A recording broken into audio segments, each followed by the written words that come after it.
Nesse trabalho, vamos falar sobre biotecnologia dentro das matérias matemática, física, química, biologia e história.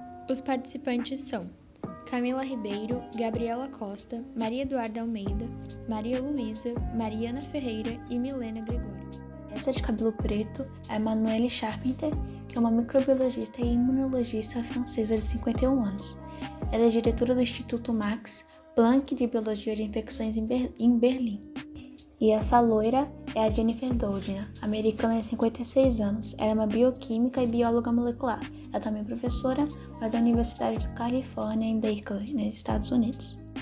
Elas juntas ganharam o Prêmio Nobel de 2020 em Química.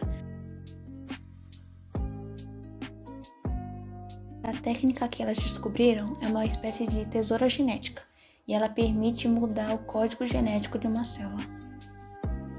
Com essa tesoura é possível, por exemplo, cortar uma parte específica do DNA, fazendo com que a célula produza ou não determinadas proteínas. Essa técnica está sendo testada em animais, então essas tesouras são incorporadas ao organismo do animal por meio de um vetor viral, e esse vírus que a Luísa explicou, entra nas células desejadas e a tesoura corta fora o trecho de DNA, desativando essa característica codificada do DNA. Mas só nessas específicas, sem mexer no resto do material genético. Essa técnica trouxe a possibilidade de substituir esses trechos por outros, como se fosse um transplante de genes. Então, é uma troca de RNA indesejáveis para RNA saudáveis. A técnica ainda precisa ser aperfeiçoada, mas é de fato que ela abre portas para tratamentos médicos futuros, já que o DNA apresenta nossas características, então ela já corta o mal pela raiz. A biologia molecular é um vasto campo da biologia que analisa os materiais genéticos e suas complexidades. DNA, RNA e proteínas são estudados com base nos ácidos proteicos e moléculas. Para o entendimento do funcionamento da vida de um organismo, estudar e analisar as informações contidas nos genes, explorar a hereditariedade, funções das células, natureza das moléculas e replicação, transcrição e tradução são papéis relacionados à biologia molecular. Envolve principalmente questões da bioquímica e genética. Desde 1866, quando Gregor Mendel apresentou a lei da herança, começou o estudo da biologia molecular. Porém, a mesma ganhou conhecimento somente em 1939 por Harry Haven. A biologia molecular está presente nos três processos mais importantes que ocorreram nas células: transcrição, tradução e replicação. A replicação, por sua vez, tem a função de dobrar a molécula do DNA, que passa a se chamar-se de hélice. A biologia molecular possui técnicas específicas como o PCR, a eletroforese gel e a separação chamada Sut-Blood.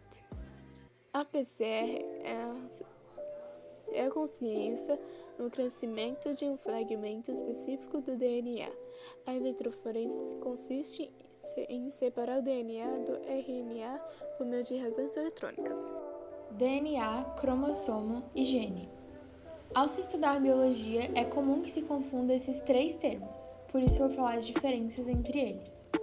O DNA é um material genético que é enrolado dentro do cromossomo e que, se fosse esticado, teria quase 2 metros.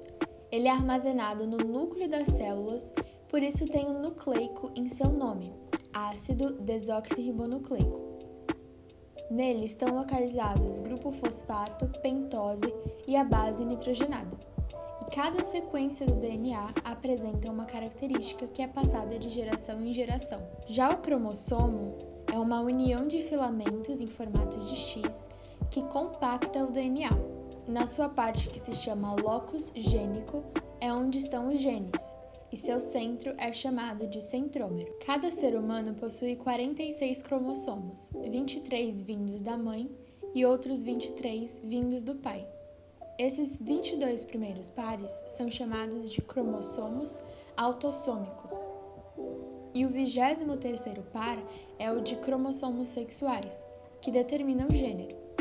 Caso ele seja XX, determina o gênero feminino, e se for XY, determina o gênero masculino. Agora sobre gene. A palavra gene foi criada em 1909 por um botânico dinamarquês. O conjunto de genes é chamado de genoma e um ser humano tem cerca de 25 mil genes. Esses genes são segmentos do nosso DNA que ajudam a produzir proteínas e moléculas de RNA. Eles carregam nossas características hereditárias. E pode haver o gene dominante, que atribui uma característica ao descendente por homozigose e heterozigose, ou então um gene recessivo, e também um gene recessivo, que tem o mesmo papel caso o gene dominante seja ausente, agindo somente em homozigose. A história do DNA. A história do descobrimento do DNA começa no ano de 1869, com o bioquímico Johann Friedrich. A descoberta aconteceu por meio da análise de núcleos de células dos glóbulos brancos. O estudo era feito com pus de feridas, por conta dessas células terem um núcleo maior e serem mais fáceis de isolar. Em meio às pesquisas, foi anotada a presença de algo ácido e desconhecido. O tal material ácido tinha muito fósforo e nitrogênio, pobre em enxofre. Na época, Johann chamou essa substância de nucleína. Bom, na história do DNA, a gente tem 3 anos importantes em relação ao estudo e à descoberta. No ano de 1889, Richard Altman comprovou que a tal nuclear era um ácido e deu o nome de ácido nucleico. É importante lembrar que por muito tempo a ciência não soube da grande importância que havia nessa parte do núcleo. Já em 1943, Oswald Avery fez uma experiência alterando o DNA de uma bactéria. Dessa forma, as bactérias que eram não infecciosas passaram a ser infecciosas, e essa mudança conseguiu comprovar que o DNA é responsável pela formação das características do ser. E por fim, em 1953, James Watson e Francis Crick descobriram a estrutura do DNA e, com o tempo e mais pesquisas, chegaram ao nome atual, ácido desoxirribonucleico.